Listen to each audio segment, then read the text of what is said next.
Right. So, good evening, everyone, and welcome to Chapter 13 of Designing and Managing Services. My name is Patricia v Salcedo of the Ateneo Graduate School of Business, your dancing KYC AML specialist.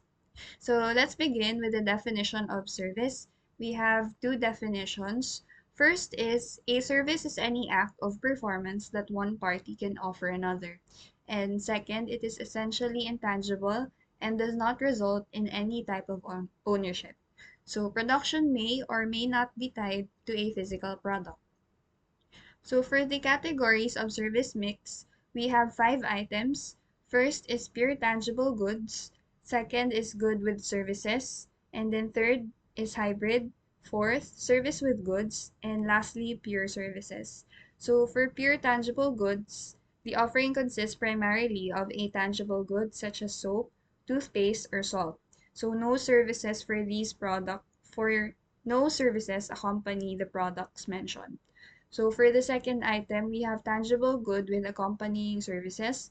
The offering consists of a tangible good accompanied by one or more services. So typically, the more technologically advanced the product is, there is a greater need for a broad range of high quality supporting services. So services in this area are often crucial for cars, computers, and cell phones or smartphones. So to recap, so for pure tangible good, the example shown here is toothpaste, and I have included here Colgate as an example.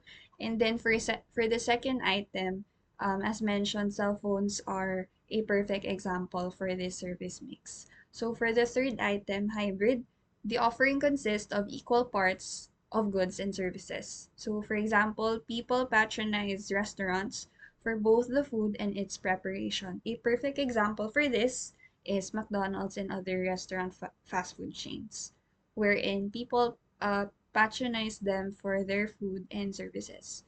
And then for the fourth item, service with goods, the offering consists of a major service along with additional services or supporting goods. For example, though a trip includes a few tangibles such as snacks and drinks, what airline passengers buy is its transportation services. And this type of service requires a capital intensive good, an airplane for its realization, but the primary item is a service. And lastly, for pure service, this type of offering consists primarily of a service, and examples here include babysitting, psychotherapy, and massage.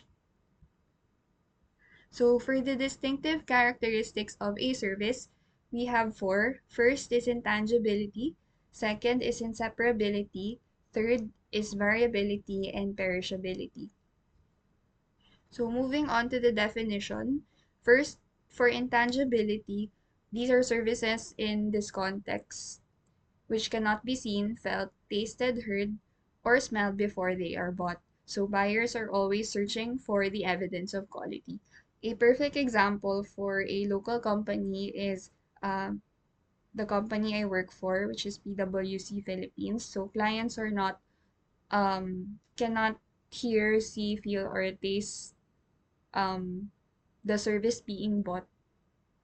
Rather, they are focused on the evidence of quality. And then second is inseparability. So this refers to the provider-client interaction, which is a special feature, and the provider is a part of the service. So an example given here is still PwC Philippines. So for the services offered for our firm, the engagement starts with a client request, and this is followed by a consultation wherein both parties agree on a certain project duration or timeline and services provided. And then this is followed by the assessment in terms of budgeting and other costs. And then finally, the deal wherein both parties decide if this is a closed engagement. And the next is variability, wherein the quality of service depends on the provider, making it highly variable. So, in terms of services, audit firms are globally competitive, and there are four competing companies, which is Ernst& Young, Deloitte, PwC, and KPMG, wherein the four companies are always differing in terms of the quality of service they provide to their respective clients. And then lastly, for perishability, this simply refers to services which cannot be stored. To services rather, um, not individuals and companies are not able to store services, and there will be a problem when demand fluctuates. So services in essence cannot be inventory. And then some areas for consideration, we have external marketing, internal marketing, and interactive marketing. So in a nutshell, external marketing refers to the normal work, and internal marketing is marketing in practice. And lastly, for interactive marketing, this refers to the technical and functional qualities of service. So for external marketing, a normal work of preparing, pricing, distributing, and promoting the service. So for internal marketing, we get everyone else in the organization to practice the essence of marketing. And lastly, for interactive marketing, employees' client service skill is judged not only by its technical quality but also by its functional quality. So for the service quality model and customer expectations, so this simply provides a comprehensive and integrating framework for delivering service and customer-driven innovation. So in a nutshell, we are able to identify what are the gaps in terms of the services being offered and how we can further improve these services in order for an organization to increase their revenue. And lastly, to summarize and close, we have the service experience with PwC Philippines. So PwC prides itself to be a diverse group of problem solvers, and in an increasingly complex world, we help intricate system functions adapt and evolve so they can benefit communities and societies. Whether they are capital markets, tax systems, or the economic systems within which business and society exist. So we help our clients to make informed decisions and operate effectively within them. So for the best practices, I have identified three.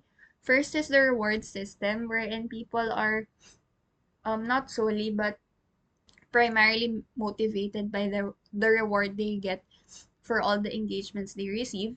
And second is collaboration. So in order to solve a problem, we as problem solvers also collaborate within our internal team in order to identify the gaps of the services being offered.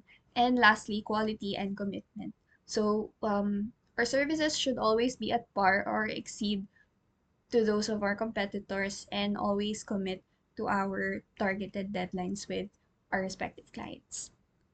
So that's all for the designing and managing services with PwC Philippines as a local company example, and thank you for listening.